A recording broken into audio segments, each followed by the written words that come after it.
I am the Rock Out of Podcasting, Charles McFall, and I am here today on Facebook for the first time ever. Let me see. Of course, being on Facebook, I can do some setup beforehand, and I have to do some, well, I guess the phrase could be afterhand. I'm not really sure how that's phrased. So, yeah, I am doing it here on Facebook. So, welcome, everybody. If this is your first time, this is, well, it was intended to be Tony Robbins motivation, meet some Jim Swilley truth telling, and some Kevin Smith storytelling in there with the naughty bits and everything else. This is not safe for work, so I advise you to put on your headphones. I don't always go into areas that people are uncomfortable with. I don't always use language that people are uncomfortable with. However, you never know when I am going to talk about something blatantly honest, raw and real, as I used to do. And I won't talk about all the why I'm coming to Facebook and what I'm going to do versus what I have been doing. In fact, I didn't even change my title. It says Live for Patreon. That actually is just going to be changed to my email address or website or something there, because I was doing Patreon before, and I want to get this to be a bigger screen. Thank you. Where's my chat? So like it, share it, heart it, happy face it, those kind of things. You know how it goes on Facebook. I am going to share this to my personal page, which means some of this I have to do right as I go along. That's the one thing I don't like about Facebook is I can't get everything set ahead of time the way I want it. Doing our GOP live right now. But you know what? Where I shine, where I started to shine was back in the bear curling days when I did stuff raw and real. Just fired it up, hit the microphones, hit live, off we went. Sometimes, and I did have people with me. It was this here. I'm mostly alone. Mike wants to be a part, but he can't always be. Today, Mike can't be here. Mike's the producer, Mike Woodard. Mike. He is a producer of this show, and my one of my screens got dark. I don't know why, but he can't be here today, and that's going to happen. That's going to be part of how this has to go now.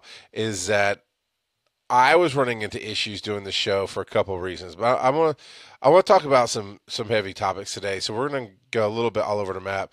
First part is I'm gonna check a camera thing here. Oh, I have to hit enter. Haha, there we go. Boom. So yeah, I do have another camera angle set up like so, where if you start typing and chatting and I respond to it, I can pull it up on the camera and you can see it in the broadcast itself. So you're gonna get me getting off screen a little bit here and there because broadcast computer, seeing the chat, camera, so on and so forth. Here's how it's going to go on. So I launched this show, Rock Out of Podcasting, a little while back. Hey, Tim Gillette and Philip. I hadn't spoken with Tim in forever, but I launched this because I left Success Freaks because I felt like I was being pulled in a different direction. I felt like I needed to get more energy out there, more, I don't know, rock and roll, right? More in your face about things. And in my face, I wanted to be able to tell a story like I haven't told in a while. I used to be able to tell stories without interruption. Now, back in the day, I'd get really rambly. And sometimes I can get a little loopy and rambly here, not loopy like drunk, which, can happen, absolutely. But loop as in keep coming back full circle on my story. But I've gotten much better about how that operates. So I decided that I really felt like going in that direction where I had something specific to say, the issues I was dealing with. And I like the idea, the concept of you give me a question, any question, and I go off on it and I talk about it. If you want to be silly and what's pi to the 8th power, whatever, I can Google it. It's not going to make for a great show, but I can Google it. But more along the lines of a question I'd be asking myself today is, I'm really having a hard time dealing with the death of my mother-in-law, and not because she meant that much to me, but because the toll it's taking on my wife. And then the deeper issues come out from that. But so the question would be is like, how do I help my wife? How do I help myself during this time when my wife is struggling? So that's the kind of questions I'm looking for. Is that audience interaction that was triggering for you? What is it that you need to hear a story about or have some advice or those kind of things on. And I did this. I left, I guess, about a year ago. So Ricky and I, our morning and we're still friends. We still work on things, and no direct project we're working on together, but we still help each other out. But the show Success Freaks, I ended up leaving that. Launched this a few months later.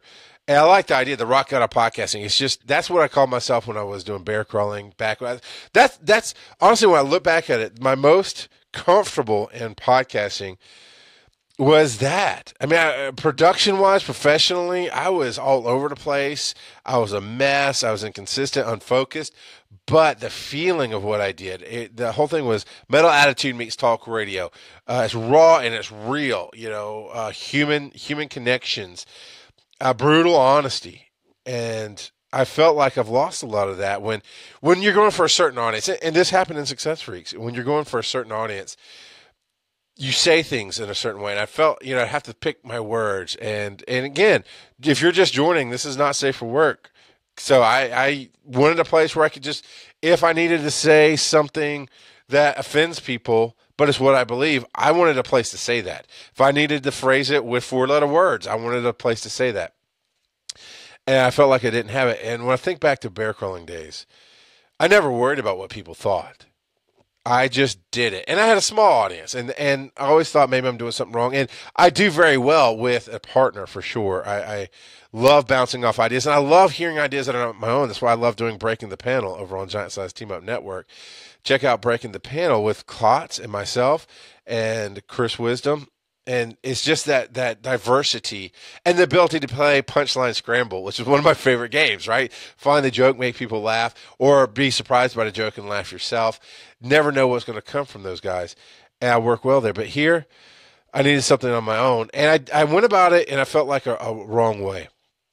And that actually plays into the whole, it's my issue. That's something, to tell you where the title came from of today's episode about It's My Issue, is for the last month, for the last 6 months, there's been just heaviness going on in the house where my mother-in-law was getting sicker and sicker, and there was issues there, and she became very mean and very nasty, and my wife's going 2 doors down. And we live in a house that is 2 yards away from my brother-in-law's house where my mother-in-law lived, which made it convenient so that when that midnight call came in that she needed something done, Aaron could easily walk over there and do it instead of having to drive somewhere and those kind of things. But it took its toll on the family, and it became very difficult to deal with because of multiple reasons. I'm exhausted because I'm trying to keep the house going. I'm trying to keep my finances going, which is always stressful.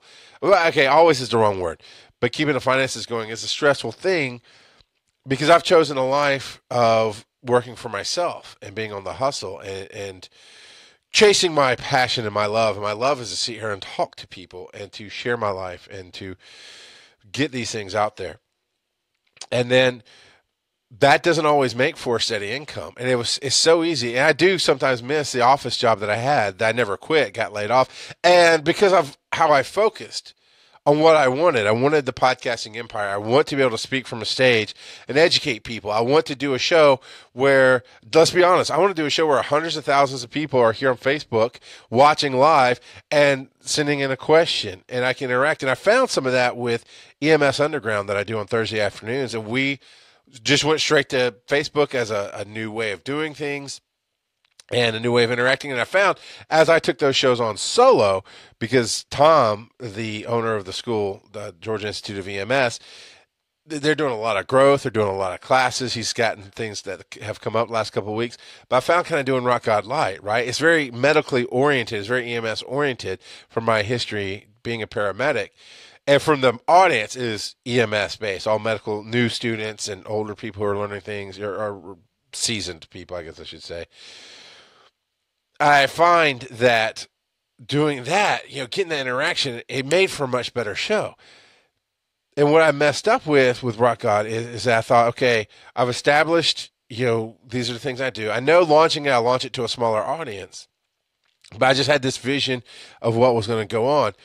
And so I started it doing it one way, recording the podcast, putting it out there, but I'm going to do video. And the video is basically locked kind of behind a paywall, right? You go to patreon.com/Rock Out Podcasting and you pledge. And wherever you level you pledged at, that's the access you got. And I kind of went about it backwards, looking back now, thinking, getting the business in place, right? And building the audience to follow. Well, it made for a lot of work for me, a lot of unnecessary work that it happens, and I know I'm in and out of the mother-in-law thing and my issues versus why I'm changing the show to Facebook Live, open to the world. And it's all intertangled because that's my life. My life is, you can say it's a tangled mess. I can say it's controlled chaos. It's everything touches. People talk about kids or OCD people having the plates where white can't touch green and green can't touch orange. I mourn it. On Success Freaks was like that. He had his Tortuga world. He had a Success Freaks world. He had his private life. He had all these sectioned out. And that is a concept I have a difficulty wrapping my head around. Life is life. Life touches everything. And so I don't understand how somebody even can think that way. It's just a foreign concept to me. And that's something I want to touch on really quickly is that was part of the fight my wife and I had recently was, I don't understand why she does some of the stuff she does. I mean, I literally have zero concept of why that would matter, but I can still do it. I can still work with her and I can still do things. And it was a wake, and we'll talk about the wake. And I didn't understand why she did it. It's fine either way. So I was doing all this work, right? I'm doing the video and I'm getting some of my friends in to help with the chat because I love the interaction. And I kind of need that sometimes. I need to know somebody else out there listening. If I say something that triggers, I love when you type in the chat room and go, oh, you mean like this? Or, oh, that means something to me. And sometimes it takes the show and turns it right or it turns it left and takes it to a place I couldn't have gone on my own. And I like co-creating that way. And that's one of the reasons I've come to Facebook. I noticed that I was basically doing Rock Out of Podcasting EMS version on the show, except you're there on EMS Underground. I will curtail my language. It's absolutely safe for work, absolutely safe for the general public. And we're very careful about what we do because it is a school-based show, and we wanted everybody to feel safe coming and accessing it from their firehouse or their home or anything else. But I noticed that, if I'm talking on a topic and somebody pointing, it's like, yeah, that's, what do you think about this? Off we go. Or, exactly how I thought about that. And it's a good thing. So I was making a lot of unnecessary work for people in the future, right? Because I have no patrons at this point. And that's fine. I'd rather have interactors, listeners, people who get something out of this. At one point, it was suggested to me that I even turn this into a ministry. And I thought about that for a second, but it didn't suit. It didn't suit what I was doing. There was no business promotion, no audience that was going to get me otherwise to turn it into a quote unquote actual ministry. Because I grew up in the South, in the Bible Belt, in the Baptist church. So when I hear ministry, I think what most people would think is some kind of God-based thing. And while I have my ideas and opinions on God and how the universe works and everything else, I think it automatically shuts doors to people like myself. Because honestly, if I'm going to check out a show, but I know it's a ministry ahead of time, I'm already got preconceived notions. I've already got this shutdown almost of it. And I am saying, and I'm going to be playing with Facebook here. I'm going to talk about everything. That's what this is going to be. It's going to be scattered. You're going to get behind baseball. You're going to get the brutal truth of what I'm doing. Used to be brutal honesty would be I'd just get in your face and tell you what I thought about you, whether that hurt your feelings or not, or what I thought about the situation. And if you didn't like it, suck it.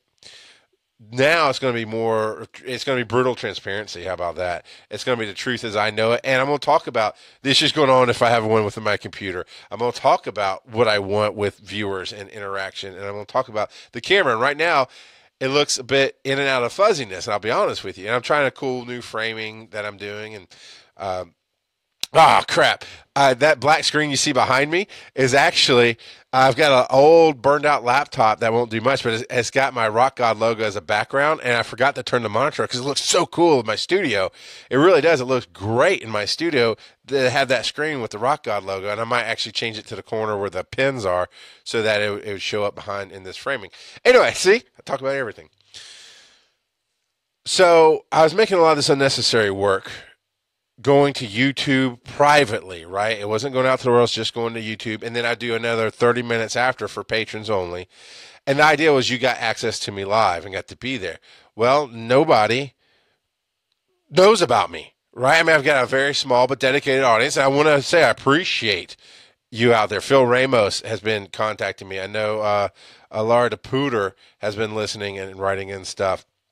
Following me here on Facebook, Carl Dodge and Chris Wisdom and a number of people who, Angie Pruitt, who follow along and watch. And she's going to be mad at me. Angie's going to be mad at me. Happy birthday, Angie, by the way. Today's her birthday.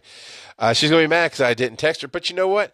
This is the kind of show this is. I'm going to stop mid-show right now. Well, I'm not going to stop. I'm going to keep talking and going.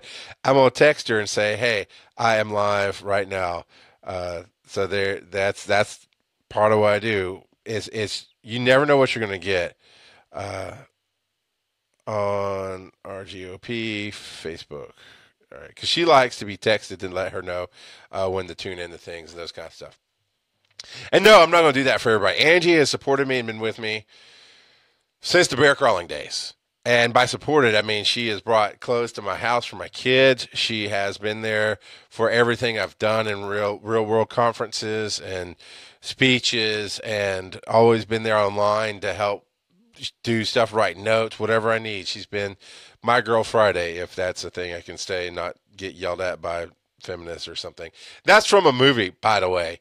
And honestly, I don't know if he treated her good or bad. I actually have never seen the movie, My Girl Friday. But I know the concept is it's somebody you depend on for everything, and they do super well with that. So I text her, because she's put in so much into my life. So I decided, so I'm doing these private videos, and then it's supposed to be like a 2-week delay until the podcast comes out, and then I have to cut the extra off the video and put it back up on YouTube and release it. I just hit this point, and I don't know if anybody out there has done this. I just hit this point of creativity going, this feels like shit. This feels like I'm pushing a rock up the hill. Not the whole show.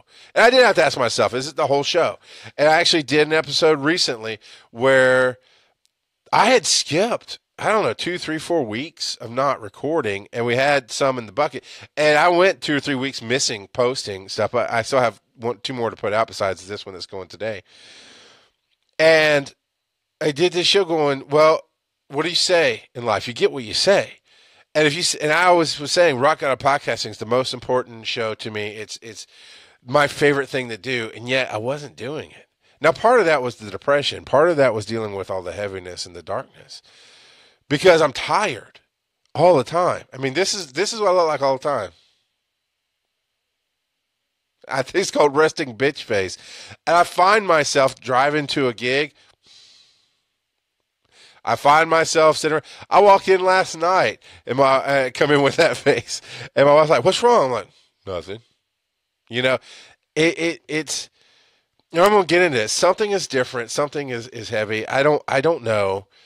I know part of it's the issue, and being aware of it helps with that. The issue. Let's get into that. So let's talk about the last couple of months and where it's all played into. But I wasn't doing the show, and I found myself going, Do I really care? I mean, if I'm not doing it, if I'm not going, oh man, this is what gets me out of bed in the morning. If I'm going, I kind of rather just stare at the TV and play my game, even though I really don't want to play my game. It's something to do besides stare at the wall. And then do this. Well, one, there's issues, obviously, and we're going to talk about that. But two, do I really love it? And I did push myself to say, yeah, I do love it. I got in and did a show. And then I realized, well, part of it is I'm going about it the wrong way. Because, yes, I want to make my living speaking. I want to make my living talking to people. I have never hidden that. I've always been there. Does that mean you as listeners have to pay me? No, well, have to is never the word, right? I don't know what that means. It could mean I do enough here live on Facebook that the world gets to see that people go, hey, I want you to come speak at my function. My biggest thing, and I'll tell you, I'm on Gig Salad, I think it's called, GIGSL, salad. You can spell salad. You're smart people. And, I got an email the other day going, hey, you hadn't logged in a while or checking this or that. And it's a speaker site. Well, I guess they've branched out to do more than just speaking. You can put your DJ stuff up there or singing or whatever for weddings and events. But I love how crisp and clear the front of my fucking microphone is and how fuzzy my face is behind it. Let me see if I can put it more to the side. Focus. Right here. Yeah. So,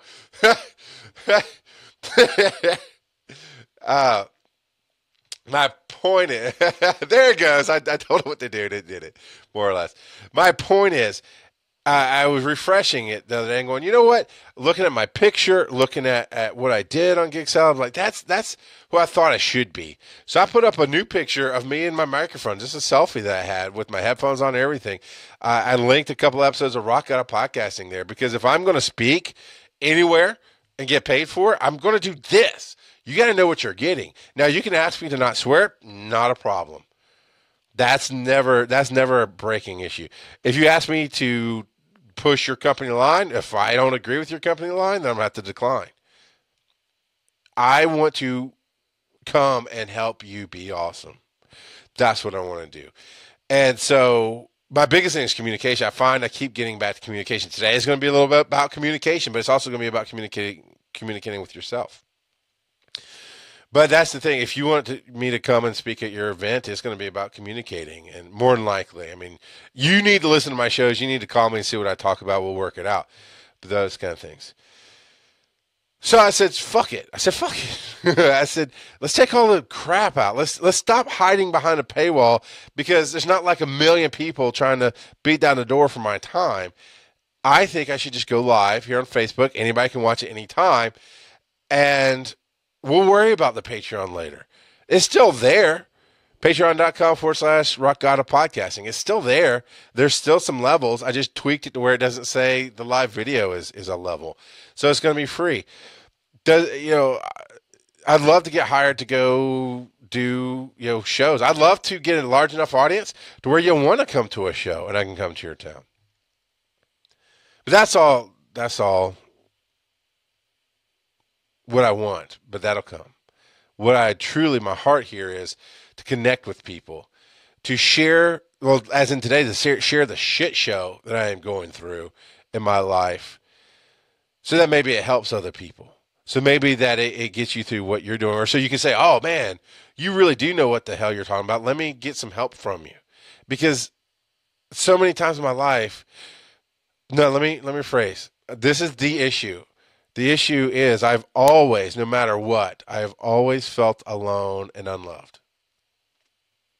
Always. Even at Dragon Con, when I'm treated like a rock star, and it's getting more and more rock starry there.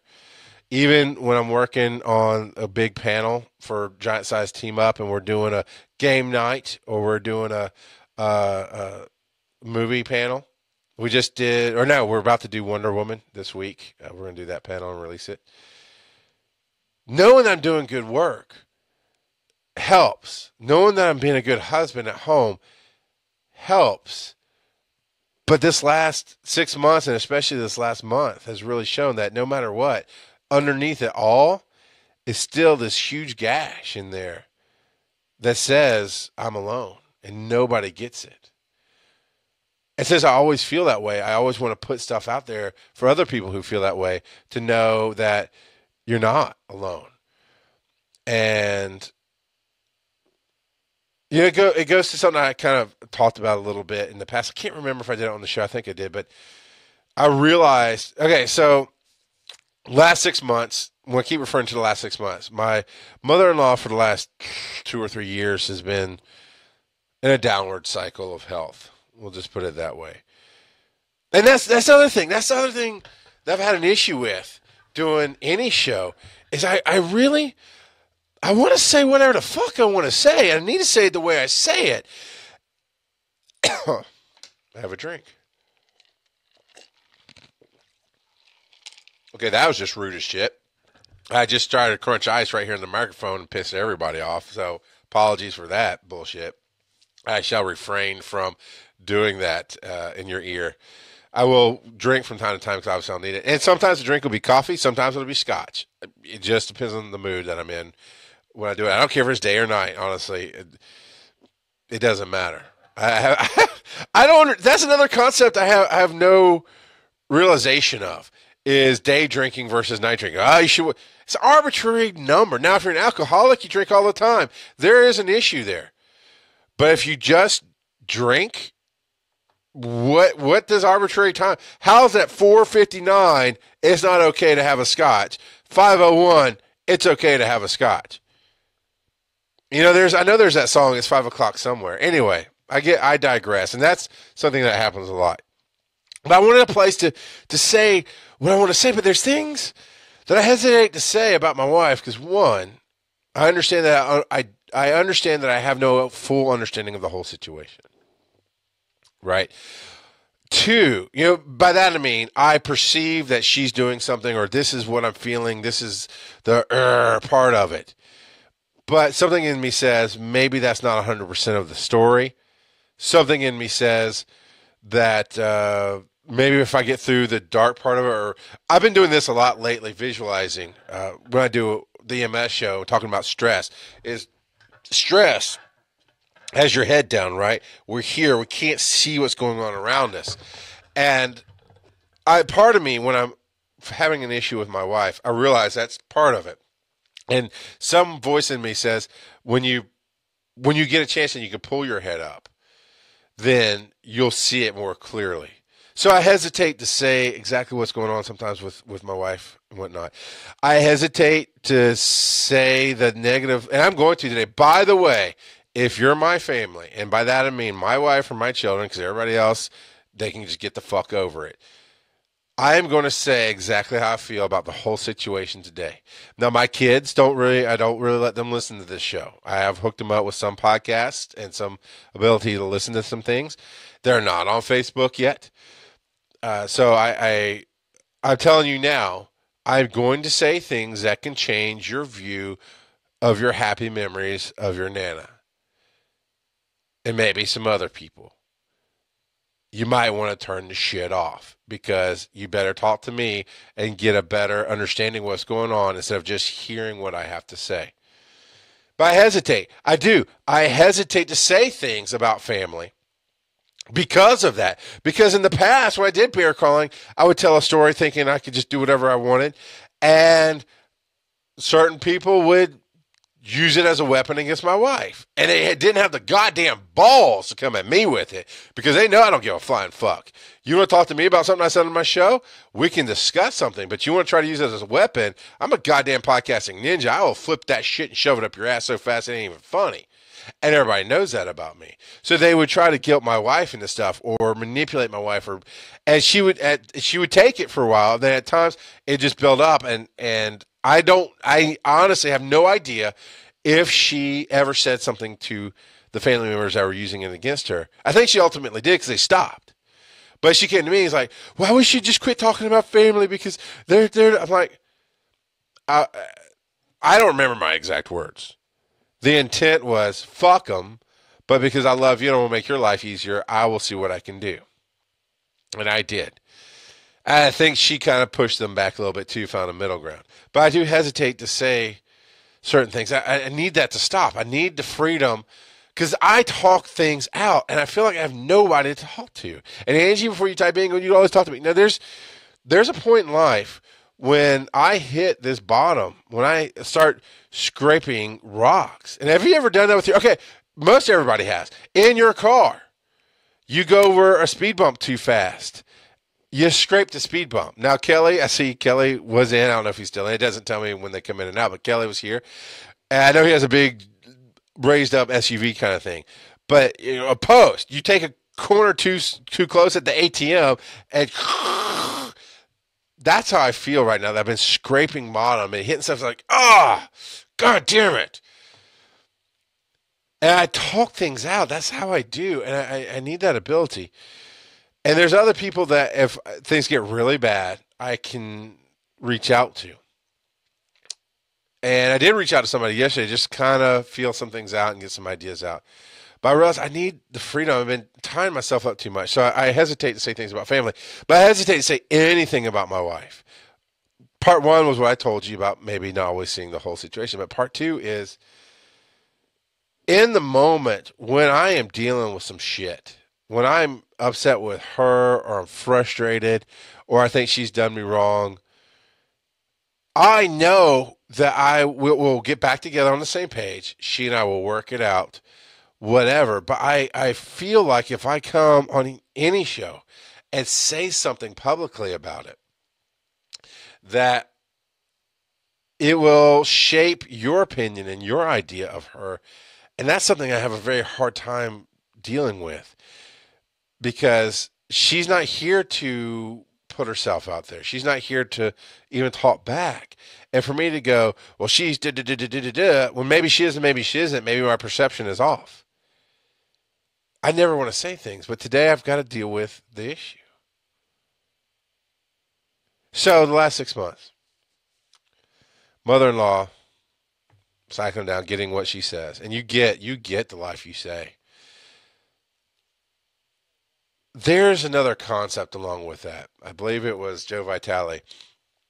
Return to Zero, I think, is the book. Where the idea is when you interact with someone, let's say you have this bubble of it's your universe, right? This tiny bubble around you. And as long as I'm in my own bubble by myself, I can say everything I want and I can shape my universe, and what I believe is what I get, and what I focus on is where I go.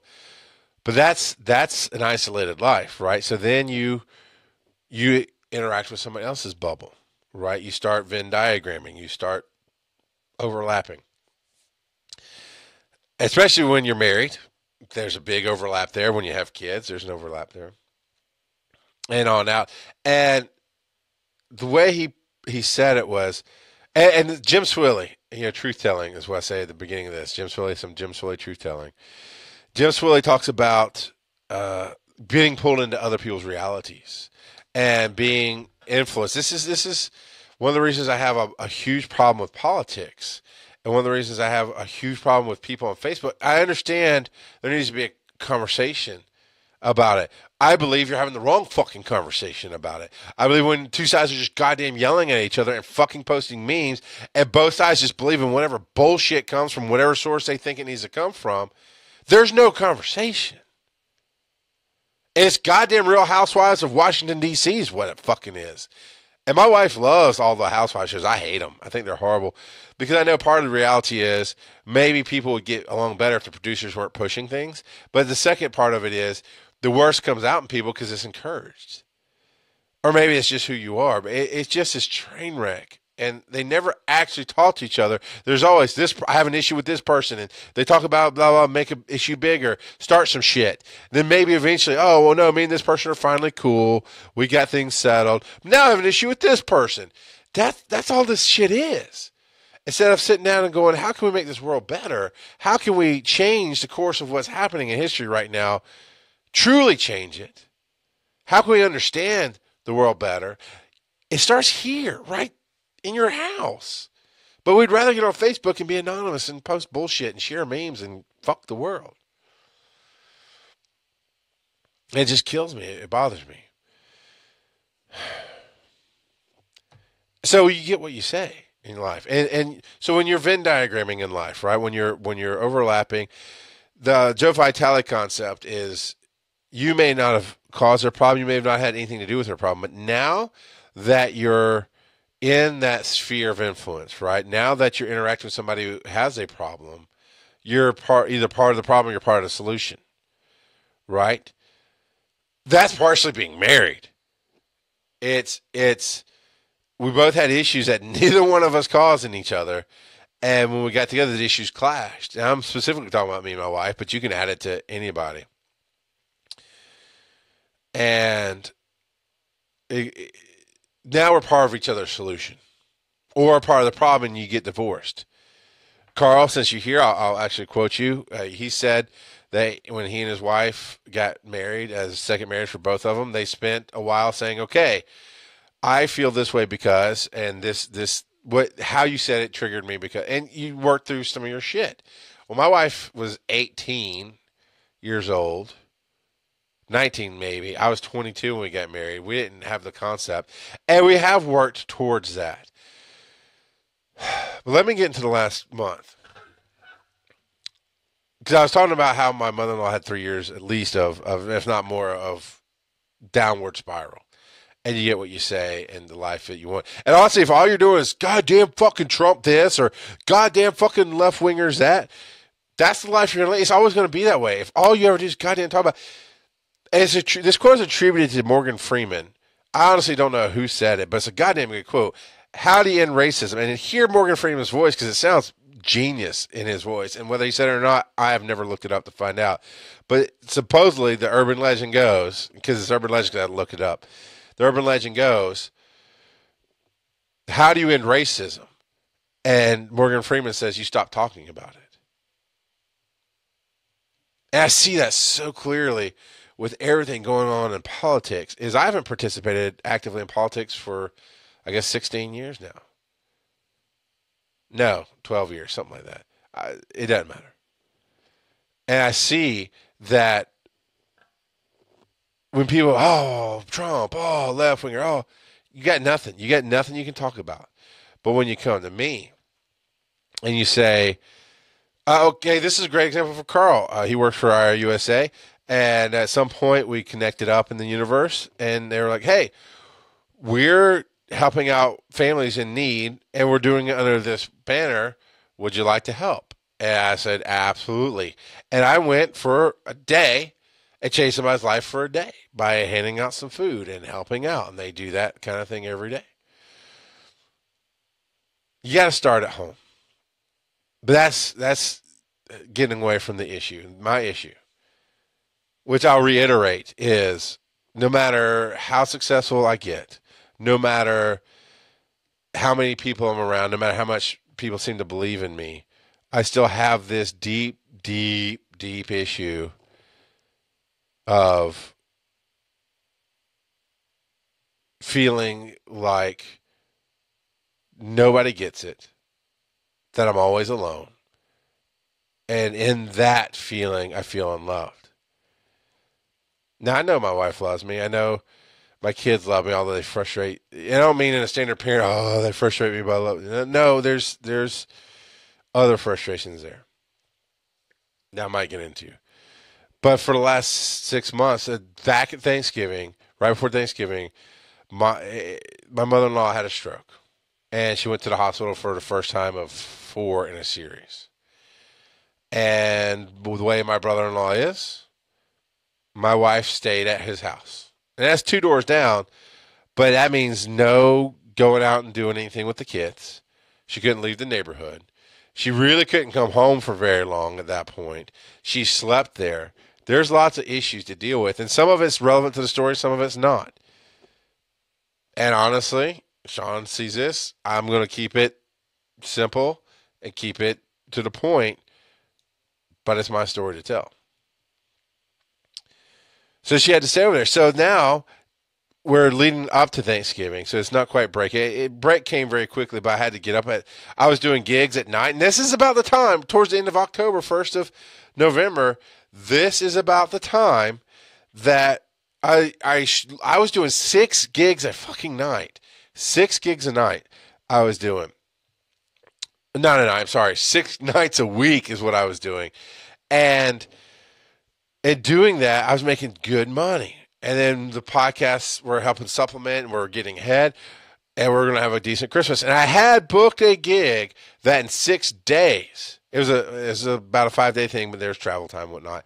I was going to get paid so well on this gig that it was going to cover what I was going to miss on my other stuff. So I was making up my bills and pay me, God, another like $600 more. And my wife and I, holy shit, we can actually do like a fun Christmas for the kids. You know, we can have some fun with this. We're going to pay our bills. We're going to save some of it. And Christmas is coming. And we always do little things for Christmas. And we always have that's a whole nother story. But and then for no reason, that gig just went away.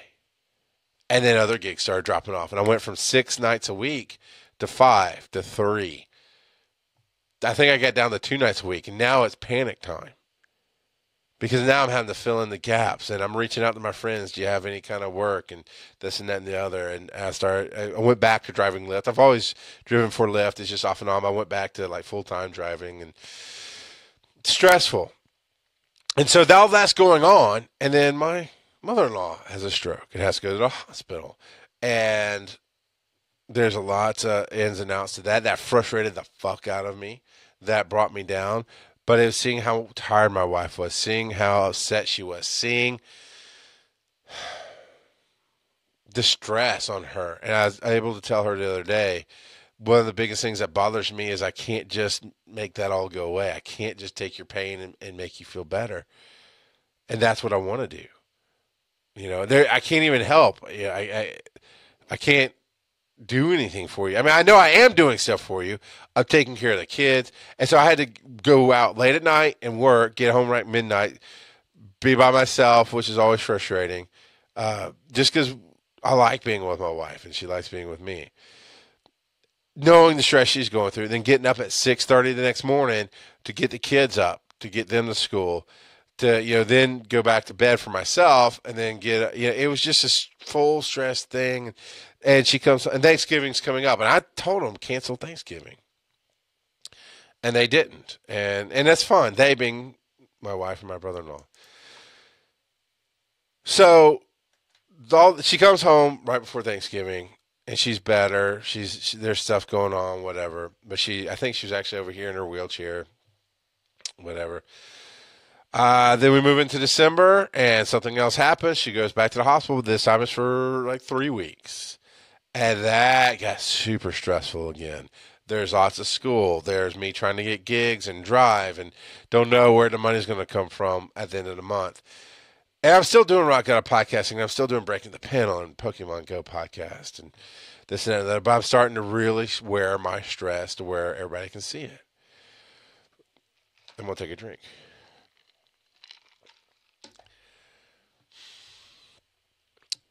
So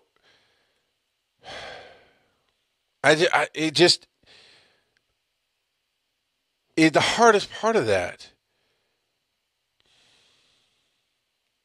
is feeling like my wife and I are a team. But here's where I started realizing this concept, and here's where my world started breaking for me. My perception of my reality started breaking for me. Aaron's the favorite on my list. End of story, period. I would burn down all of podcasting. Honestly, I know Phil's watching, and maybe he understands this. I don't know. I haven't talked about it much, but I don't know that anybody would find this as a surprise. I would shut down the Giant Size Team Up Network, walk away from it if that's what my wife needed. Because so many times in the past, where she was the most important thing in my life, but I let other things distract me,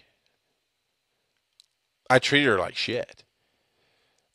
I was chasing the music dream for so long, and I'd buy stuff for the band and hurt our bills, our ability to pay bills, and not ever consult her. But supposedly she's the most important thing in my life. And then when there'd be an upset thing, and there's a moment of everything coming to a head, right? It's not like she ever threatened to leave me or anything, but it would be at whatever moment I needed to wake the fuck up and go, I was treating her like shit. She's taking last place to everything I want to do instead of being a partner in everything that I do. And it'd wake me up. And at one point, I was doing this network called Bear Crawling Nation. And we got attention from Adam Curry and his people and his network. And I was doing everything for everybody. And it was growing and things were working, because why the fuck wouldn't it work? When all you have to do is show up and turn on a microphone and do the parts you like, and anything you don't like, you just hand off to me because I'm the one growing the network. That's easy for you. And it's my fault. There's no blame. And I felt like I came out with some blame there, but there's no blame. I realized it was because that's exactly what I told him to do. And I'm doing everything. And this is before I had a good cell phone, or this actually might even be before real data was unlimited and it's easy to be on your phone all the time with your emails and stuff. There was a night I'd come home. I remember towards the end, and say, okay, I got to deal with my emails. And I pull up my laptop and sit on the couch, and for an hour, deal with emails. And I don't mean fan emails of, oh, this is so awesome. That shit never got fucking fans that thought we were awesome. I mean, don't get me wrong, Angie was part of that. She liked what we did. There are some people who liked what we did, but I'm talking about diehard fans who just want to write in going, oh my God, I caught your show today. That was amazing. Keep up the good work. It ain't nothing like that. The deal with emails was always the complaints. Here's what's wrong with the website. This is what's going on. That's what's going on. And I'd do an hour of that and maybe even have to take a few phone calls. And this is at night, like after dinner, when I should be chilling with my wife and my kids. And I'm not. And it got stressful. Then at some point, I mean, it just got so goddamn heavy to carry that I talked about a lot of this. You want to hear a lot more details on it? There's an episode of Right Got a Podcasting called The Rise and Fall of the Bear Crawling Nation, and a lot of that is there.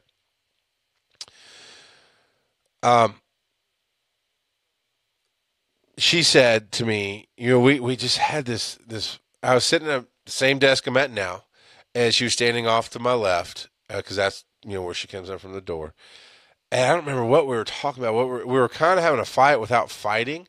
It's one of those, okay, there's some shit here. We're dealing with shit we don't want to deal with, but we're not fighting. And I said, what do you want? I meant that. So what do you want? What'll make it better? And she said to me, pick one. You're doing Bear Claw Nation, and you're doing Roadshow, and you're producing this, and you're doing that. You're always on the phone. You're always away from us. You're never here, whether you're physically here or not. Pick one and stick with it. And I said, okay. And I did, and it lifted a big burden off of me, and then professionally started to grow and do other things. So that's what I'm talking about, is I had finally gotten to a point in my life. I mean, I had been chasing random dreams. And I mean, this is when SEO started really popping up. This is when Twitter and Facebook and G Plus first came out. G Plus first came out. Twitter and Facebook were rising, and people understood they had to be, or they needed to be on these formats. I didn't understand them, so I'm trying to sell social media management. Basically, what I was trying to come up with, and chasing that down about promoting you on Facebook and coaching you on getting a podcast going and those kind of things. And it was just a lot of spinning wheels and a lot of hard times. And so I picked one and I stuck with it. And because, that's the story I wanted to tell. So my wife was close to this lady named Lila. She had taken care of her. She was working outside the home. And that's what she's doing. She was taking care of this elderly lady, helping with her bills, driving her to her doctor's appointments, cleaning house, basic stuff that goes into when you care for somebody, to actually care for them and take care of them. And the old lady, the Lila, let's just call her Lila, she died. And the funeral was on a day that my son had a soccer game, and I had arranged to do a live show with this chef, because I was teaching her about getting this out there and doing this in social media, and it'll blow you up. Because I thought I was stupid enough to think that if I can get her to blow up, then I can get paid and grow myself. Well, that's the back-asswards way to do shit. It's the stupidest fucking way to do shit. Is you have to be good at what you do and then connect with others who are good at what they do to ever grow. Yeah, if you want to reference something out of the Bible, maybe it's even in the Quran, but it's like unto like, or the one my mom always said was yoked. Don't be unequally yoked. You have to basically, and they were supposed to be Christians and sinners, right? A Christian is a big strong ox, and a sinner is like a little stupid donkey, and they can't pull the same way. Don't be, But the idea truly, though, is in life and in the universe and the way things happen, is what you believe about yourself, what you believe about your universe. That is what you're pulling in. And because I believed that I was a failure without other people, what I pulled in were failures that needed other people to make them successful. Except I couldn't make them successful because I wasn't successful. So anyway, funeral, soccer game, and I'm going to be doing this live thing. It's going to not going to make me any money today. Not going to be anything of note. It could have been canceled. It could have been moved. And dumb fuck that I was, I chose to go do this thing that I put this false importance on, to do this show with this chef that went nowhere ever. And while she's a good person and decent, it turned out later she really was not cut out for cameras and not cut out for video and what I was trying to do with her. She's just a person. People don't like telling me no. And I know I'm a decent salesman, and I know I'm infectious in my energy. And when I get to doing something, you want to do it too. That's the effect I have on people. So I think there's part of that. And then when I'm just painting this picture of, for me, what exactly what could happen of, growing this and people see you and you build this audience. Well, when that's right for you, that's right for you. But when I paint this picture of money raining from the sky, basically, which is not everyone intended, but I'm just being exaggeration here. It's hard to say no to that. So anyway, I went and did that. So my father-in-law took my son to a soccer game, which of course he was disappointed because my wife had been, his mother, my wife had been at every game he'd ever been in. And he was used to me not coming because I still actually worked for a living then for an office and had crazy hours. And a lot of times I had hours that were overlapping his games and just couldn't go. So he's used to me not going, but her not going, he was super disappointed. And she went to the funeral. And it turns out this person that at the time I just thought was lower than dirt, wouldn't piss on them if they were on fire, just horriblest of the horrible people. And don't get me wrong, they are a very wretched fucking person. Very wretched person. Not ratchet, you idiots. Wretched. It's a real word. Look it up.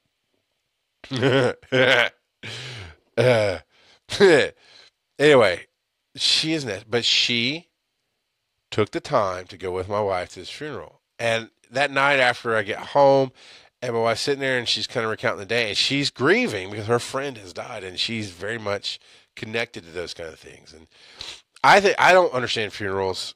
I'm very disconnected. Let me just put it this way. I'm very disconnected from most of what society fucking says should and shouldn't happen. But I do realize it doesn't matter. You go with what you need. Get what you need. And my wife likes that closure about things. There's certain things that bring her closure. A funeral, if you're having one, is one of those things. But, blah, blah, blah. And then when I turned out that this person went with her, just instantly, it was like, what? Everything fell apart for me there. I was like, are you fucking kidding? To myself, are you fucking kidding me?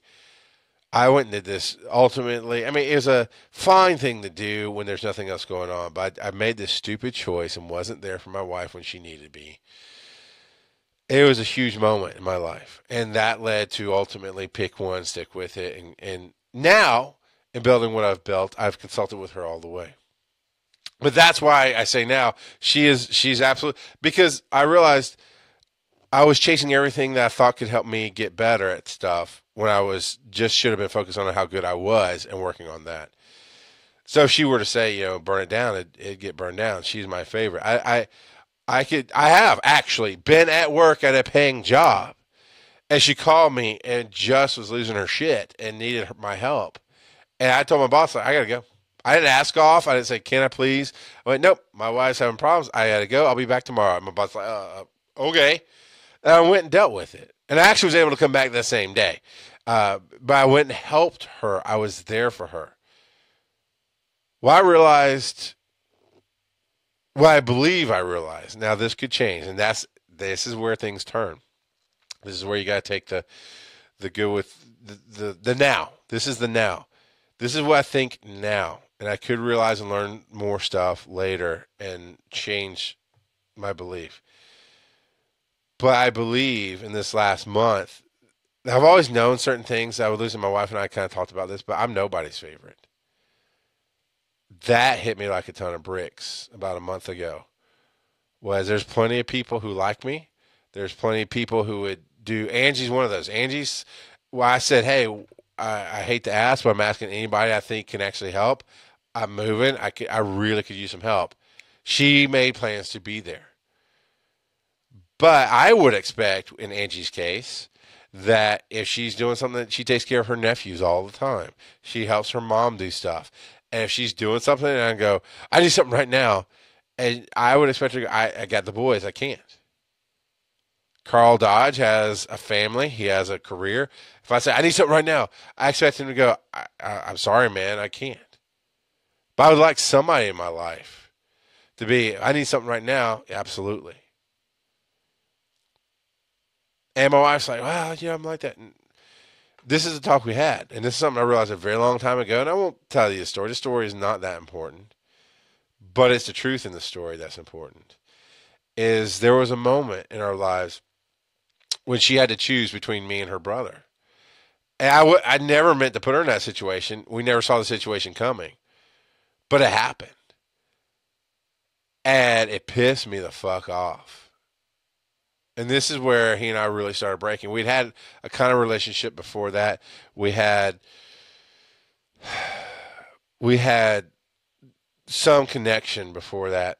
It really broke there. She had to choose between me and him, and it ruined our plans. I was actually surprising her. I had gotten a babysitter for the night, a friend of mine. Everything had worked out perfectly, and it just wasn't going to happen. It just wasn't going to happen. And Nicole, you say that, but you have a daughter, you have a husband, you have firefighting things.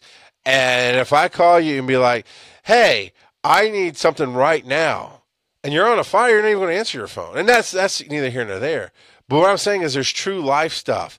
If I asked Douglas, I need you to quit your job today, I need you to quit your job and come work with me, but I can't pay you. But here's my plan. If you work with me and quit today, maybe in 6 months we'll get there. No, he's not going to do that. You're his favorite. Lancy's his favorite. Now I have a long-standing relationship with Douglas and a long-standing relationship with Nicole. But when I say you're their favorite, my kids are my wife's favorite. And then my brother-in-law is her favorite. Because here's what it comes down to, and this is what I said to her. If I call and say, hey, right now, something simple. Actually, this actually did happen the other day. Hey, I'm not doing anything today. Wonder Woman has come out. We've worked through some of our issues. And while I'm not super happy and I'm still figuring things out, I want to try to take you to go see Wonder Woman today. She had to check with including her brother, she had to check with other people first.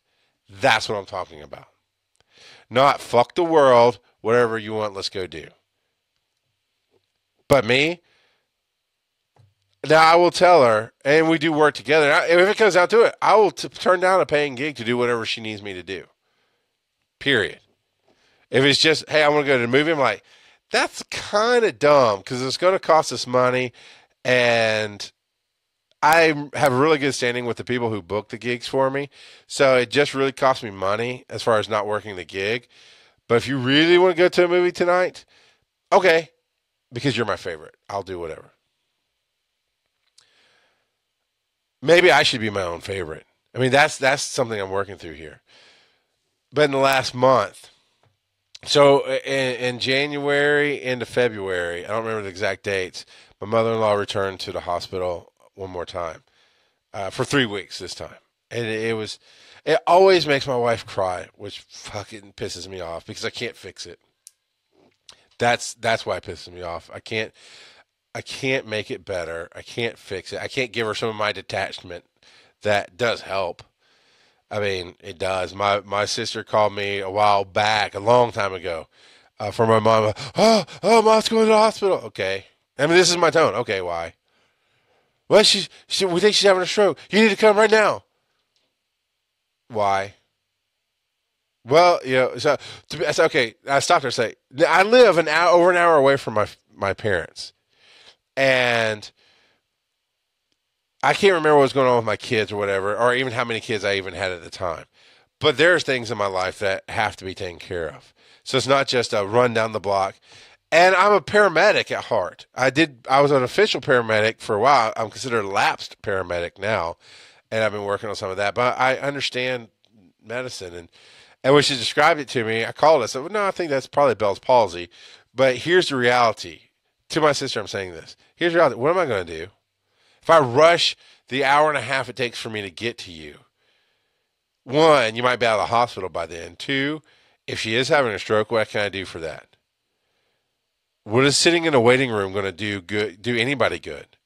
I'm going to stay here where I am and do whatever it is I'm doing, working or taking care of my kids or whatever. Call me and keep me updated.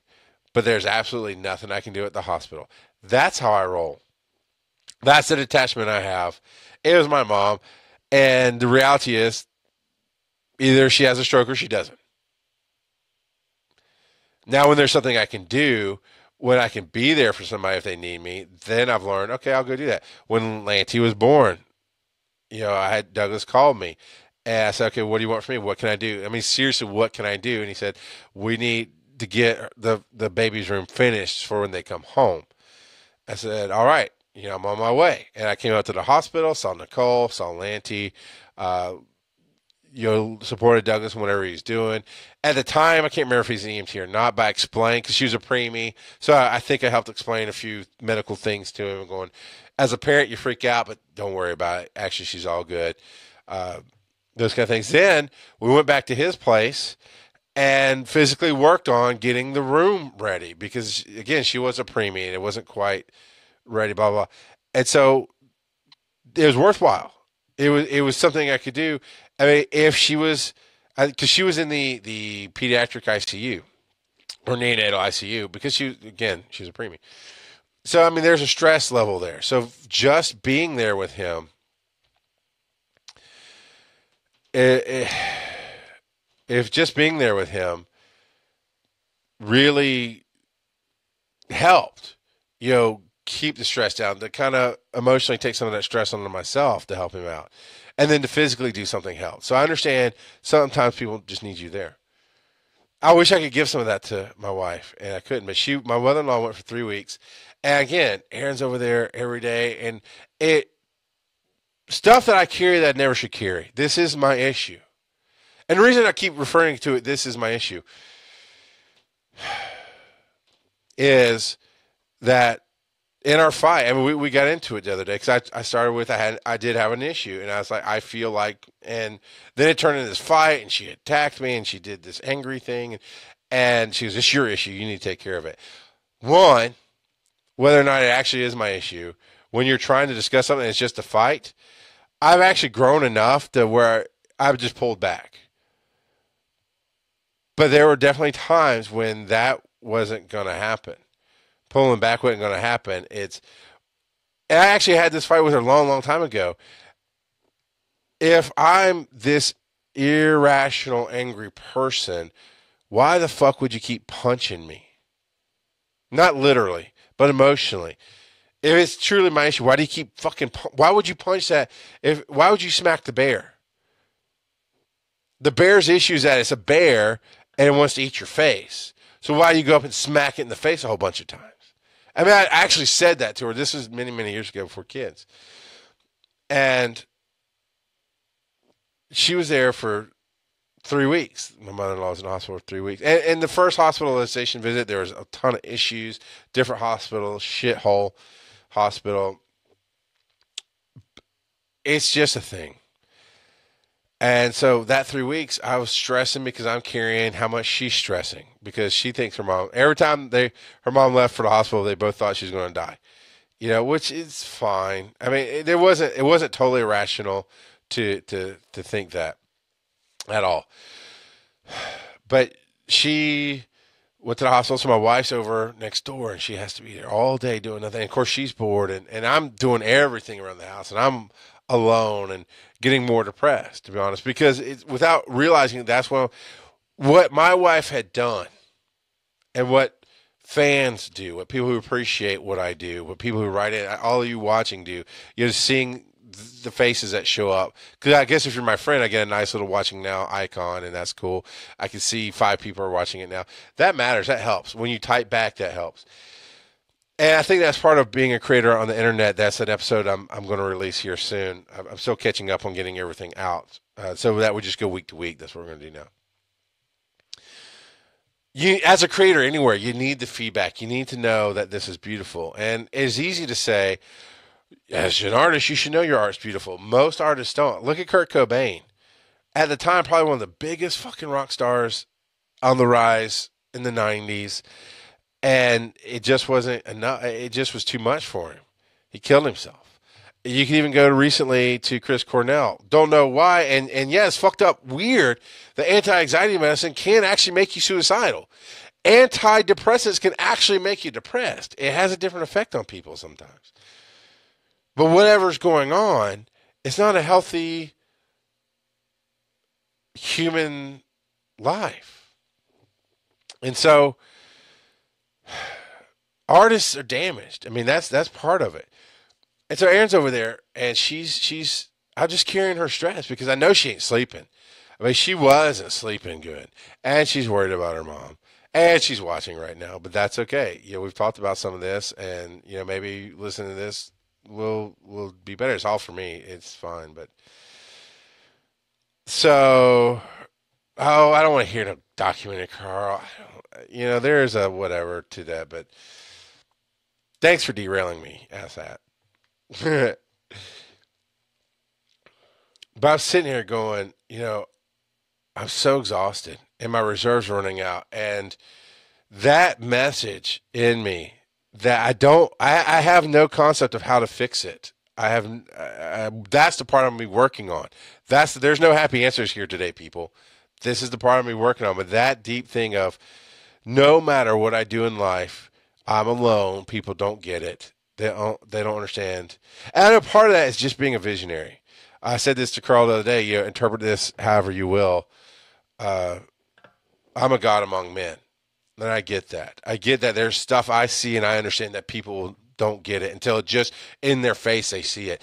Podcasting. I jumped on board as soon as it was early on. And I'm talking about when nobody's listening to my show. I'm telling people I'm going to be this rock out of podcasting. I mean, I grabbed the title then because it's this rock and roll mentality of being metal attitude meets talk radio and being on the stage. And I just wanted that energy behind me. So I started calling myself the rock out of podcasting then 12 years ago.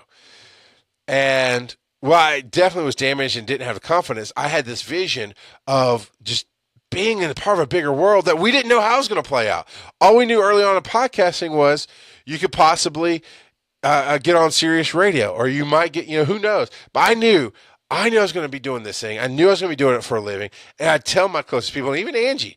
And he's like, whoa, wow, you know, slow down. You know, Hugh was the worst. He was like, don't put the cart before the horse. And I'm like, well, maybe the cart needs to go in front of the horse because the horse needs to fucking do something different. That's what we're doing here. We're changing the goddamn world. We're doing something different. And all I can tell you, Angie, see, again, this is how the show goes. Whatever happens is whatever I fucking feel like doing, I do. And Angie, the messages are updating for me as it goes along. I don't know for somebody watching. Maybe if you pop out the window, which is what I've done, is I have the big window out with the chat on the side. Maybe that'll help you. I don't know. Anyway, I always envisioned at least what we're doing now.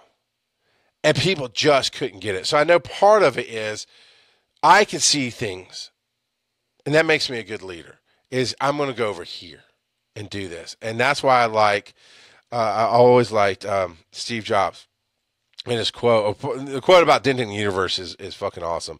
But his quote about my job is to do things, to basically build things for society before society even knows they want them and tell them they want it. You know, and that sounds, on the surface, it kind of sounds like a shady sales tactic, right? But in reality is all inventions all new things on the markets come from a need that maybe we didn't even know we had. My wife's a great example. She never wanted to get into Wi-Fi. She never wanted high-speed internet in the house. She was happy with the world. She never wanted a smartphone. I drug her kicking and screaming into all of these things. And now it's like, ooh, Wi-Fi. I can just sit right here and print to the printer across the room. Awesome. Oh, look. And she actually does say, I do appreciate my phone because it gets me what I want. She wanted to save money. She wanted to use her apps.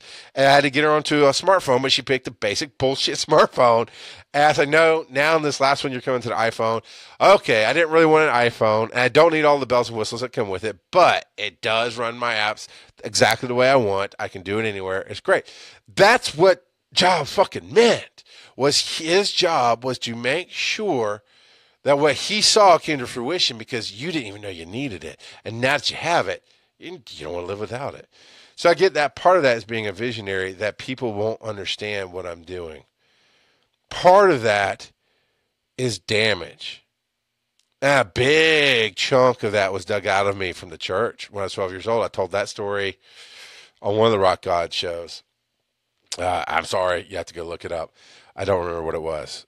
Angie, if you feel froggy, you can go to Rock God site and look it up. But it's a story. And I don't even remember what it's titled. I don't remember if it made the notes. But it was basically how I got kicked out of the church when I was 12. And you think, oh, people get kicked out of church. No, my dad was the goddamn preacher. Well, he's the associate pastor. So politics instead of Jesus' love ran the church. Because I was raised in the Baptist church going, God is love. And there was a lot of concepts about fucking religion that didn't coincide with what I understood about Jesus' love. And being good to people, and why we would exclude anybody, and that concept of why would God create anybody and then say they have to go to hell unless they say this prayer. I don't understand. I still don't as an adult, and that's a whole nother show you can ask about. See, here's the thing. If you want to know more about stuff, fucking email me, rgop@charlesmcfall.com. Or fuck it, come straight to bearcrawling@gmail.com. I don't care. Facebook, make a post, ask your question to find out more about what I'm talking about, what intrigues you, what takes you down a road, what makes you think something new. So I lived through all the ugliness and the hatred and this vision of the church represents God and God is love. And the church put us out in the fucking street. And I know that cut a huge gash in me that I'm alone. Because I processed most of that alone because my parents were trying to shelter me. So instead of including me in every step of the way and talking to me, and I probably could have used some goddamn counseling at that point. Instead of doing that, they tried to keep me safe, but keeping me safe put me alone. So I finally got to say some of this stuff to my wife the other day. And it was important. And I mean, I'll be honest. And I don't know if my wife wants it out there or not, but I'm going to keep it to the point, is my mother-in-law got really ugly at the end. Really fucking ugly. And I don't mean, okay, it just popped in my head, Evil Dead. You found me beautiful once, but you got ugly fast, bitch. Not that kind of ugly. I mean, just mean, saying this horrible shit. She's the one person, my wife's the one person that ever believed in me for anything. And she still doesn't get the vision of the podcast. She still has an inability, at least from what she says, to see what I see and to see where I'm going. But fortunately, I've been at it long enough that I can say, what brought us this? It brought us that. And she goes, okay, I know.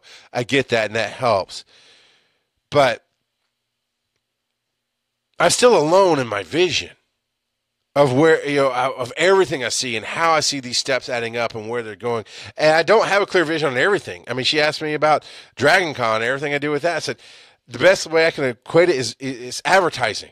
Because I can go to Dragon Con and be in front of a lot of people and make good contacts. And while it's never brought me money directly, it's getting the word out about the network. It's getting the word out about Rock Out of Podcasting. It's getting my celebrity out there, my influence out there. So that's what it is. And I don't really have to pay for it other than with time and energy because I get to volunteer. I get the pro. It could be, Angie, thank you. She says she's asking if it was in religion versus faith. It absolutely could be. That sounds like a good place that it would be. So if you want to hear the story about what the church did to me, it actually probably is where it is, religion versus faith, in that episode.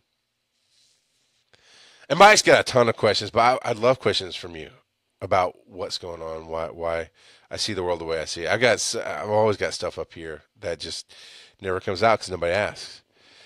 But I got to tell her, basically, even though she can't see what I see, she's believed in me as a person. She's helped me get healthy. She's helped me get a much better dressing style, to love myself.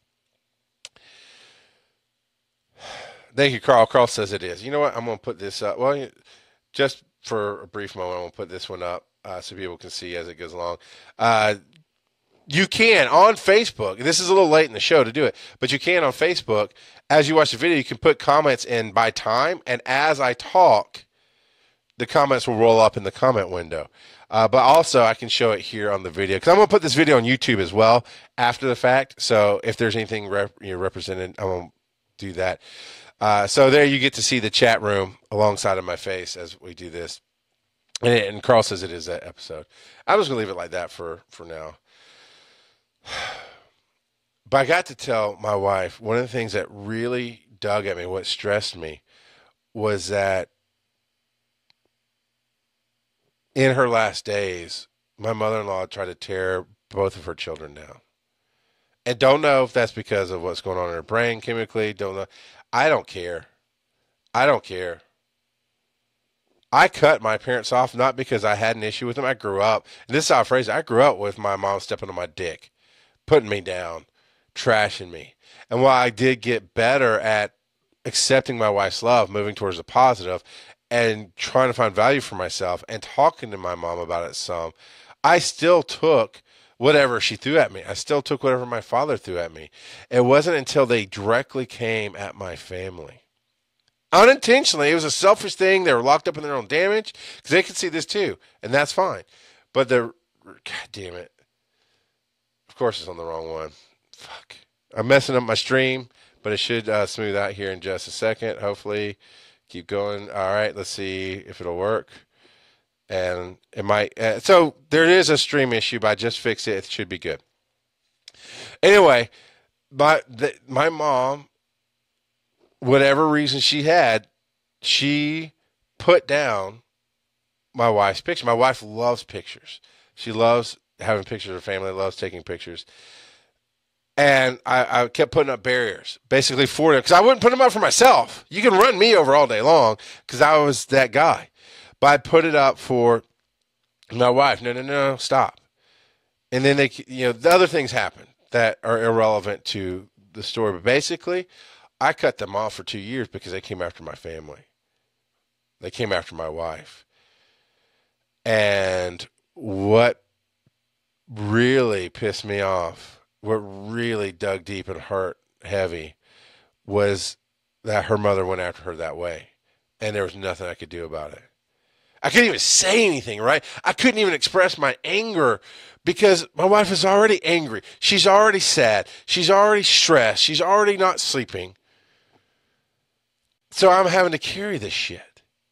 And is it mine to carry? No, it really wasn't. I don't know how to fucking get rid of it. But it made me feel more alone because who am I going to talk to about that with? Everybody's either going to help calm me down and tell me it'll be okay, or they'll tell me something that kind of pisses me off. I don't know what that would be, but tell me what to do instead of letting me vent, I guess, would piss me off. But it doesn't change the situation. It doesn't change the anger.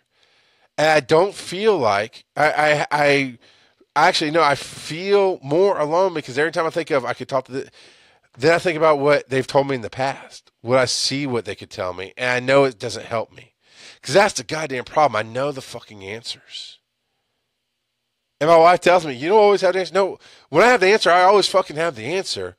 There's just sometimes there's shit I can do about it. I know it'll get better. I know eventually we'll be able to talk it out.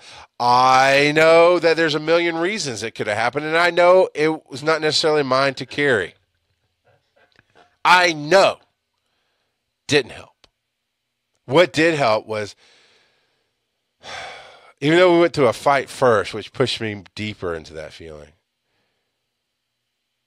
when we talked about it finally, I was able to express how much that hurt me and how sorry I was that she lost her mother on multiple levels. And that the issue I had, the one that started all, was I felt like she came into the house scared. And she did. And fear, I hate fear. I hate fear for myself. And I react out of that. Because fear leads you to bad decisions. And it doesn't honestly matter what was said. Because what I heard led me down a path. And while part of me is dead set on she didn't say, look something up, it really was irrelevant because we triggered the path we triggered. And we got to where we got to. And I said, and finally getting that whole I don't understand. I don't have to understand. But she did a wake for basically other people, and I told her I don't understand that. When you and your father and your brother are the people that matter in this situation, and you wanted one thing, and fucktards who don't give two shits about your family, who want to control everything. And see, that's where I definitely have major issues, is control and fucking coming at my family and coming at the thing that lives and breathes together. And yeah, this is what we call a fidget spinner in my day. Fucking clothesline pin, and that's how I fidget. Okay, I don't have a nice thing you pay $7 for and it falls apart. I've got a clothesline pin that I can fidget with. And I definitely appreciate all the likes. That's awesome as shit right there. And thank you, Mark. Mark says, just want to thank you for nearly a decade of listening pleasure. I've been watching since the stick ham and bear crawling days. You know what? You fucking have, man. And that means a lot to me. And see, moments like this definitely refill that tank. And I don't know, maybe it's the love languages thing. Maybe it's the love tank, whatever. I'm still getting a bunch of different concepts on my horizon that I'm understanding more of. But I realized that my kids were helping fill that gap, right? That I'm always alone. And because of that, I feel unloved. My wife was filling that with love and verifying me. People hitting the hearts and the thumbs up are verifying me. I mean, Pokemon Go has a huge audience. Well, a relatively huge audience. That means a lot. Success Freaks didn't, but we had a decent following. And we had dedicated people. And honestly, when I find out people are fans of me, that for a long time it surprised me. And I didn't know what to do with it. Now I'm starting to understand more. I'm a fan of me. And that's being the hard part, is me being the fan of me. And that's what I'm becoming more of. But this time that she took away to deal with her family, that bucket was emptying. To finally realize what the issue was. And when she got down to it at the end of her anger, she said, it's your issue. You have to deal with it. Which is still, baby, the wrong thing to do to somebody who has the actual issue. What I wanted was what we actually got to the next day, which is, let's talk about some things and let me figure some stuff out. And those kind of things. And Carl, you can slide the little comment button over on your phone. And it should hopefully. I've done that on the EMS Underground show. If you slide it over, there's some buttons there. I need to wrap this up because I got a phone call to make. And the shows aren't going to be really an hour and a half, but maybe they will. Who fucking knows? It seems to be my sweet spot. No matter how short I start a show or even long, it comes down to about an hour and a half.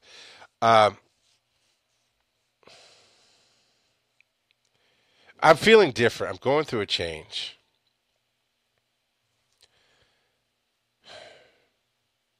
Because like the day we had the fight, I really just needed to express how I felt about things, and that was part of it. And then talk about things, and it triggered everything that was going on with my wife, non intentionally. You know, I definitely started with I feel like blah, and that triggered other stuff, and then we got into a fight, which of course intentionally triggers other things, and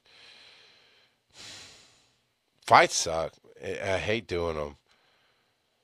And then the next day, we talked about some stuff. But to be honest, I mean, I'm still figuring shit out. I'm still not feeling super awesome and energetic and happy.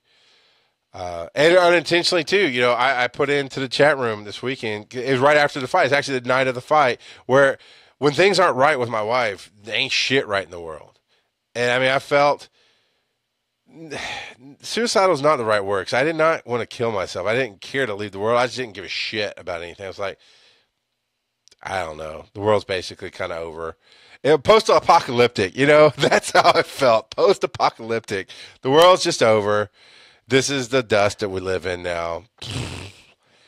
And I went to one of the groups and put in, hey, I don't even know if I'm going to get to see the movie.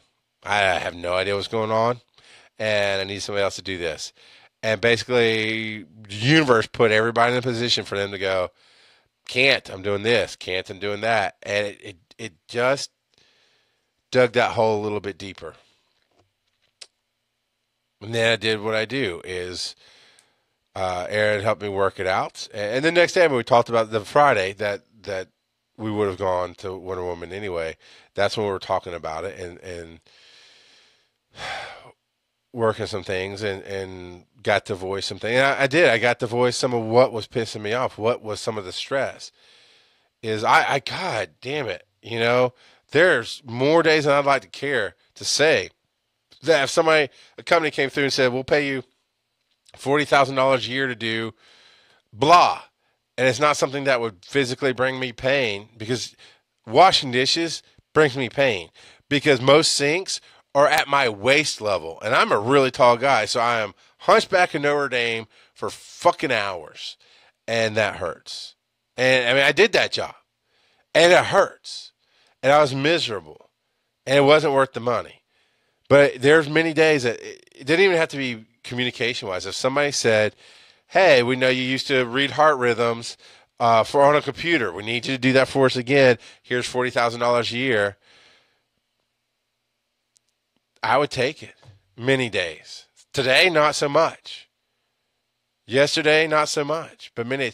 And when they say, well, it's going to take away from your podcast, there's days when I go, I don't care. I love my podcast, and that's the most of the time. And I made this statement on my page the other day. It is possible to love and hate your life at the same time, because I absolutely have chosen my life, and because of what I focus on. I've put out resumes many times. The most recent one being a month ago. I put out resumes to companies where I'm easily qualified to do whatever job there is they're advertising. Never get a call back. Not a single one. Not an email, not nothing. And that's possibly because I'm on the right path. And I love my life. I love being able to do what I do. But there's days when I can't bring security to my wife, to our house, financial security. I fucking hate my life. When you're looking at the end of the month and you're not sure if shit's going to make it, I hate that. When I'm letting this show go and dropping the ball on this, the Rock Out of Podcasting show, I hate that.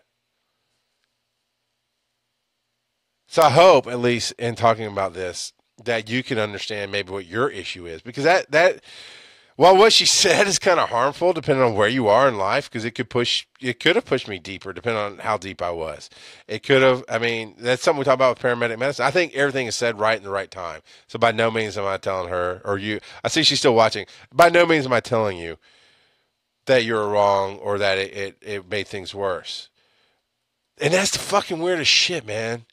I can be in a situation and part of my brain is like, it's the paramedic sitting off to the side going, I know, probably shouldn't do that, but it's going to work out okay.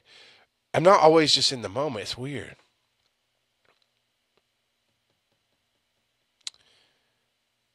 But the truth is, when I started with the Joe Vitale stuff, and when I started talking about how I'm changing the show and why I'm changing the show and how I did it wrong in the first place, is I can easily look back on this stuff with her and say, I can see what I'm doing wrong. She said, well, nobody asked you to carry that. No, they didn't. But I'm carrying it. There are days when I feel like life is piling on to her and to the kids and work. And I'm at the bottom because the buck has to stop with me. Because if it doesn't stop with me, everything explodes. And that might not even be a rational thought. I don't know. It's how I feel. And she made some legitimate comments about, that it shouldn't have to feel that way. I'm blah, blah, blah. I'm here to help. Being able to say the things I said to her with emotion and directness, that helped. I don't know where I'm going. I don't know what I'm doing. I know that my wife loves me. I know that my kids love me. Although I am a different dad. I really try to be involved, and I even say, you're hurting my feelings. I mean, my oldest is 12, and I'll come to him with a game he wants to play. It's like, hey, you want to play this? Yeah, no. I even told him the other day, I had a conversation like, growing up with a Nintendo, sports games were big. My dad loves sports games. To this day, that's all he really likes to play is sports games, football and shit. I don't give two shits about sports. It's just a non-thing for me. And so at one point in my life, now I was closer to 15, 16 years old, and I'm playing Street Fighter, right? And I'm playing, I can't think of some other games. Battletoads, stuff that's quick thinking and button mashing and those kind of things. I'm playing these things, and it's out of his realm of understanding. He feels like a loser playing these things. He feels defeated because he feels like he can't get the buttons. And this is, when I was 16 years old, and I can realize this. So he wants to play football. And there came a time in my life like, I just don't want to, Dad. Sorry. And my kid's doing that at 12. And I had that talk with him like, I am coming to you and trying to do the things you want to do. And I need you to realize right now, you're choosing to sacrifice our relationship. And that hurts me. Because I know there will be a point in life where you're so fucking busy being awesome yourself and doing the shit you do that you won't have time for me. And there could be a point in time in my life that I goddamn hope. And I've always dreamed about bringing my wife with me. And I've always dreamed about bringing my kids with me and doing world tours. And these are the dreams. This is the shit I know I can do. I can be the Scott Stratton. Check him out. Scott Stratton. Stratten. It's unmarketing.com, I think. He did a podcast for a while. I don't know if he still does it. But he's really great on bringing reality to social media and for corporations and being able to talk to them. And he's got a man bun. He looks a little bit weirder now than when I first met him, but he's cool. He's a cool guy. But he goes all over the world, and he's just himself, and he just talks. I know I can do that. I know I can be the goddamn Kevin Smith out there. He's a human being. He's telling stories like I am. He's humorous like I am. I know if we ever met, we could sit down and have a beer, smoke a blunt, or do something together and be human beings together. Not being phased at all. This is where I know I can go, but I've always pictured it with my family in tow. There might be a time where that's not possible, and I have to fly somewhere by myself. And my wife is doing something with the kids, and my son's off doing something. My daughter's off doing something. So now's the time to make things happen, and they don't want to. And that hits that trench. It hits that issue. Knowing that I have the issue now, hopefully, will lead me to a path that will let me fill it in myself, because I understand. That's the most important thing. And being separate, Aaron is my rock. I did a show. One of my favorite episodes I've ever did. What's it like being married to Aaron McFall? And I loved doing every second of that show. And I had her listen to it. And I got to watch her face. I didn't hear the exact parts, but I got to watch her face as she's listening to it. And see that connection as she's listening to it. But I know right now, as it stands, if for some reason I was to lose her, my world would end. And that's a very dangerous place to be, because my kids need me to go on. If I didn't have kids, who gives a shit? It's just me. I can ruin my life if I want to. But I need to take care of them. And just this brief part of her being not just physically separated from me, but emotionally dealing with shit that I cannot help her with. That I wish I could make her feel better. That I wish I could take away that pain. Again, give her that disconnection that I have. And I do realize that I told her this in the process, that seeing how she is, no matter how ugly her mom got, it's still her mom. No matter how hurtful her mom got, it was still her mom.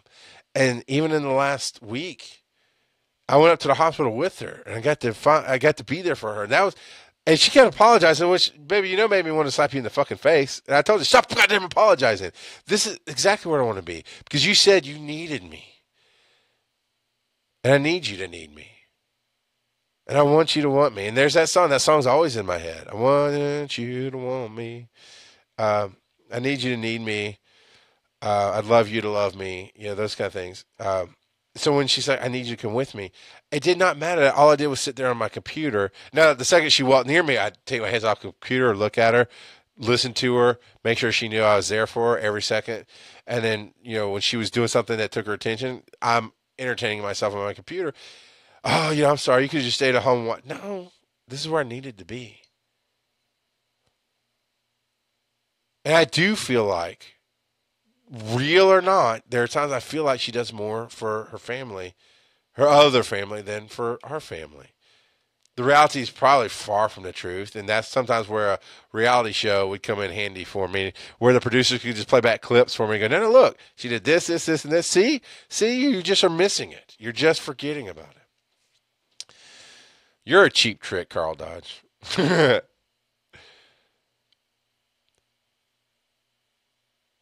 want to live forever. My wife doesn't. That is something we're trying to come to terms with. I want to live forever. Anyway, and I'm in the singing part of the show. I need to end this because I am late for a phone call. But the reality of what she said is true. You go back to Joe Vitale and that return to zero, and that if you're in somebody's sphere, you're part of the problem, you're part of the solution. The issue is mine. The issue is deep down. I feel like no matter what I do in this world, no matter how much it explains, no matter how much some people can get part of my vision, I feel like nobody sees it all and that I'm alone. That does make me question my path sometimes. That does make me doubt myself sometimes. But then, honestly, there's the Paul Klotz and the Chris Wisdoms and the Brian Ibbetts who, when I have a crazy idea, fucking Mike Woodard, I had the crazy idea for this show. And, I mean, when I pitched it, it was literally, I ran it by him first as a producer going, okay, is this just my ego talking? But I'm always listening to rap music and metal music. And the two things that they have in common is the singers are always, I'm the best. My fans are the best. Fucking yeah. Almost to the level of worship me. Especially in rap music, it's always, I'm the best, I'm the hottest, I'm the baddest.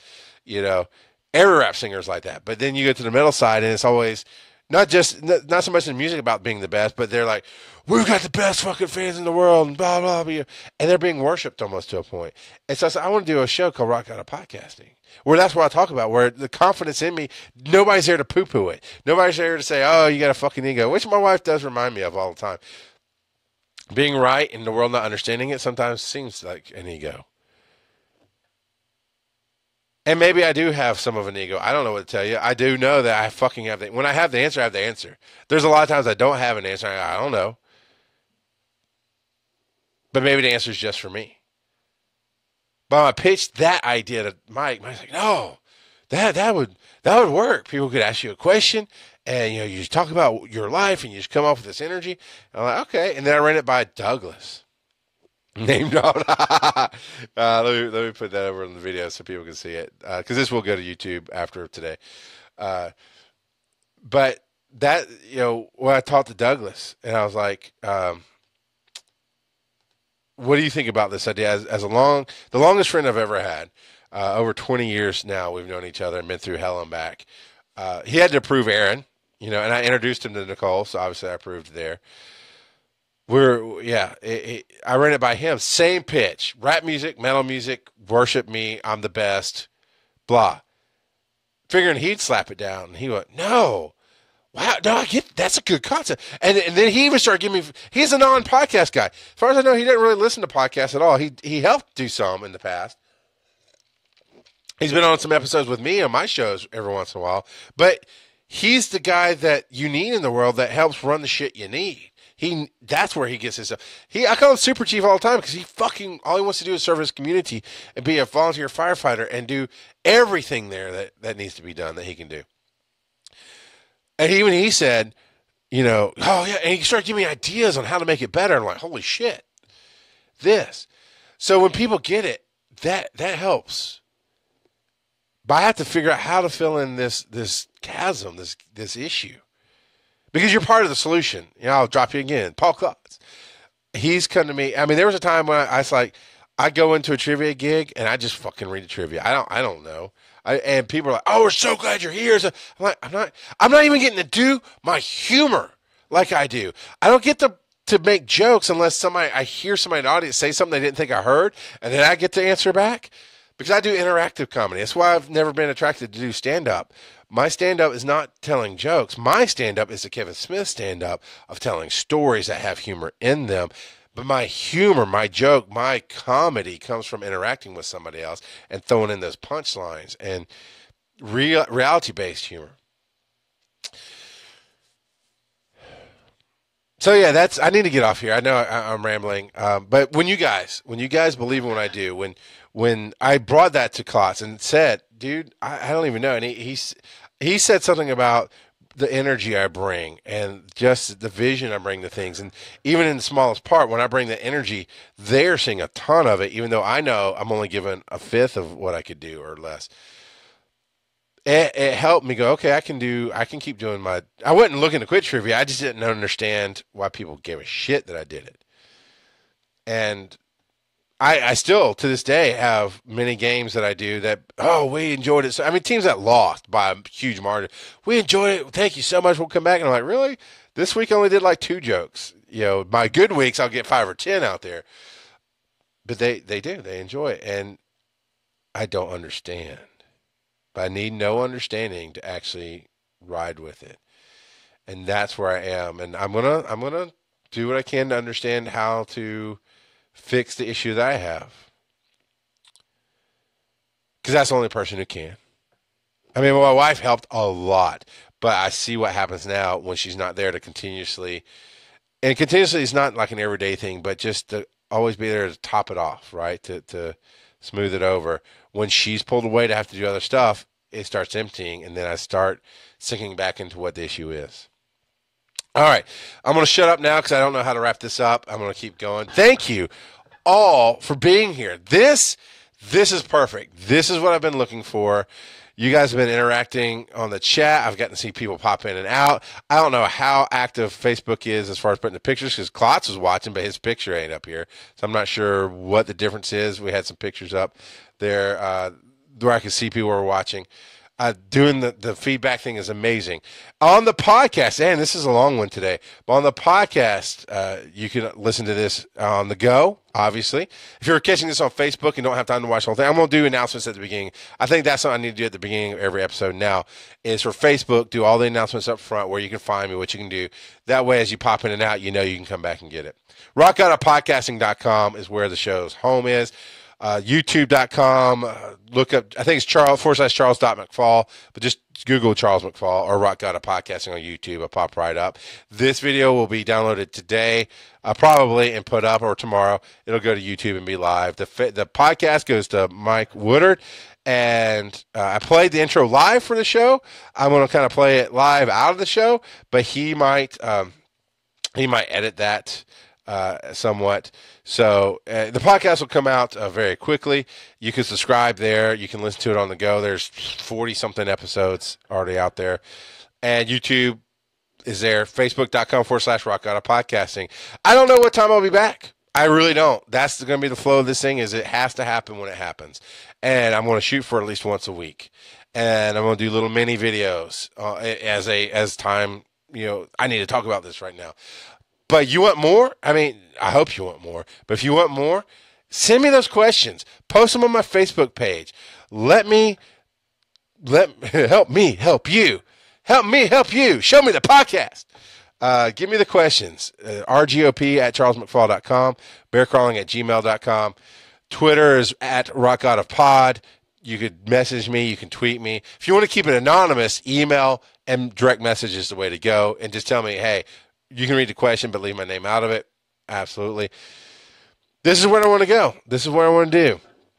So this is what's going to happen. Man, and this has been perfect because all of you came out, in and out, time, it's fun that you go in and out. You don't need to listen for 2 fucking hours, but I appreciate those of you who did. And appreciate everybody who downloads the show. So, and if you do want to help out, patreon.com/Rock Auto Podcasting. All right, now it is time for me to shut the F up. So I got to move my music over here. I'm going to try to give you some out music because I feel like you need that on the live as well. Tune in, check out Rock Auto Podcasting, subscribe to the page. It'll let you know when I'm live. That's all I can tell you right now. I'll catch you next time around. What do? So this is what's going to happen. And this has been perfect because all of you came out, in and out, time, it's fun that you go in and out. You don't need to